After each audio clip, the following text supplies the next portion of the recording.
Thank you. Mr. President, Liberation and other NGOs have repeatedly asked the international community and this Council to act to stop the grave and massive violations of human rights in Sri Lanka. Even the humanitarian crisis that has unfolded over the past many months did not convince the international community to act to stop the massacre of the Tamil people. This special session arrives too late for the victims. How can one explain the silence of this Council in the light of the atrocities committed in Sri Lanka? Credible sources have reported that there have been more than 13,000 deaths these last 3 months, and during the final days of the battle have been described as a bloodbath. More than 300,000 persons are displaced, of which approximately 80,000 are children, and they are in dire need of urgent humanitarian assistance and protection from the ongoing abuses being committed in camps controlled by the government of Sri Lanka.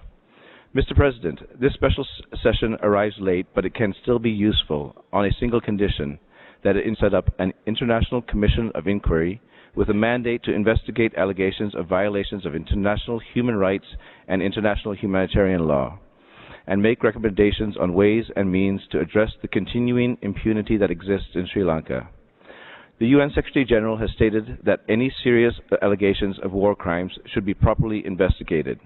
We urge the Council to heed this call and set up an international, independent, fact-finding mission to investigate the allegations of war crimes during the conflict in Sri Lanka, especially those over the recent months.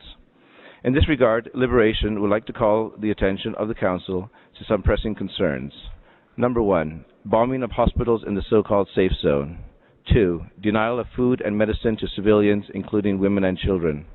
3, families being separated in the camps and women exposed to sexual harassment and violence. 4, women being forcibly sterilized and undergoing forced abortions.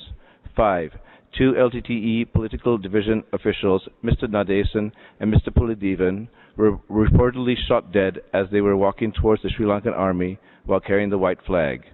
6, 3 government medical doctors, Dr. Satyamurthy, Dr. Vadaraja, and Dr. Shanmugaraja, are currently being illegally detained by the Sri Lankan government. We urge the government of Sri Lanka to, 1, ensure that international independent fact-finding missions be permitted immediate and unrestricted access to the recently concluded conflict areas. 2, allow international humanitarian aid agencies and the media unfettered and complete access to all IDP camps. 3, allow humanitarian assistance, such as the Tamil diaspora-sponsored Mercy Mission, to be delivered to the IDPs. 4, ensure that the screening process be conducted in the presence of the ICRC and other humanitarian organizations. 5, ensure that all IDP family members are reunited. 6, ensure a rapid release of IDPs from the camps so that they may resettle in their original places of habitation. Mr. President, this Council cannot avoid tackling the scourge of the conflict in Sri Lanka, which has arisen due to the denial of the rights of the Tamil people. Fundamental freedoms must be recognized and protected. The United Nations must take the lead and increase